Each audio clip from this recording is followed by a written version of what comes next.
5 is black screen issue. Nagpa-vibrate na lang siya pag sinaksak natin sa charger. Kaya ang posibleng sira nito ay kanyang mismong LCD. Ayan.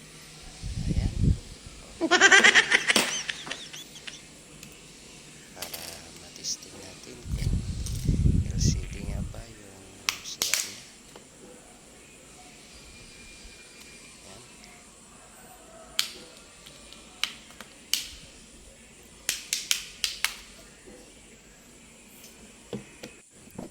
Tingnan natin. Ayan, tanggalin lang natin yung kanyang mga screw.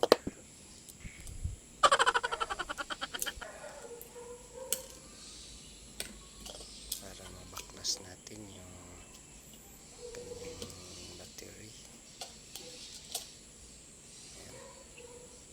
Tanggalin lang natin yung battery at saka yung flex LCD.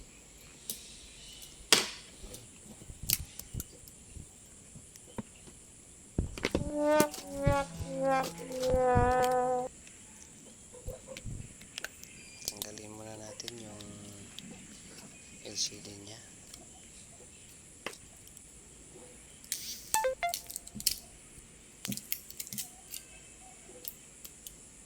Ayan, matigas guys. Dikit pa yung battery nya. Ayan, tanggal na. Napalitan na pala ng LCD ito guys. Ayan. Natanggal na. Linisan muna natin guys para matesting natin sa kanyang LCD.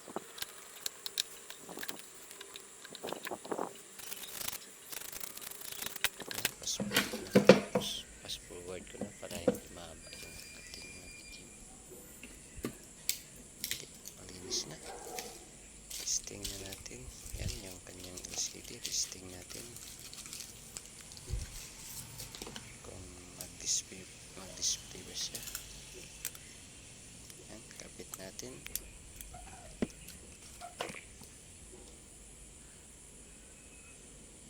Okay, open natin. Yan, nag-display na siya guys. Wow! Yan, hintayin lang natin.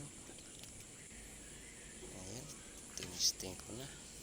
Okay naman yung touch nya guys, kaya tanggalin ko na at saka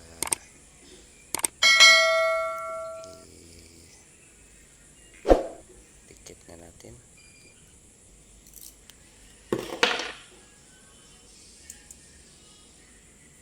Ayan, dikit natin yung kanyang fix para malapat ng maayos sa kanyang frame guys.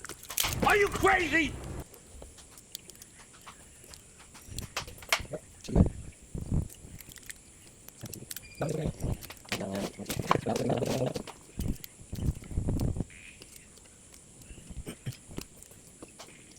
Yan, sarado na natin.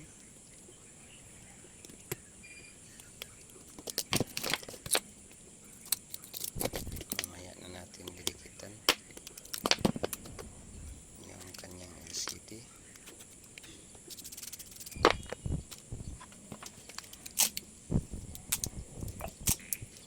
Yan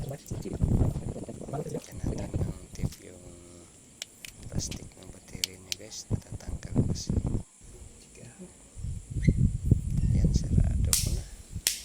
Saka lagyan na natin ng pandikit guys.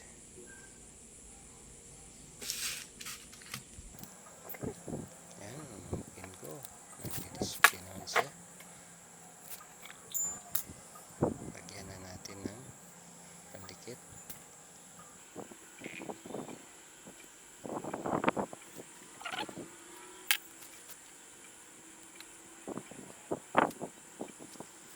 Yan, nalalagyan ko na siya guys ng pandikit. Ayan na.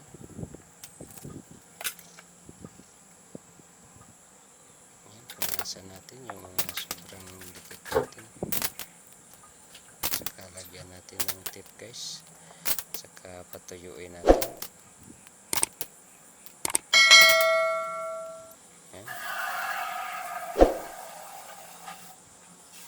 Ayan na siya guys. Tapos na. Antayin lang natin na matuyo na.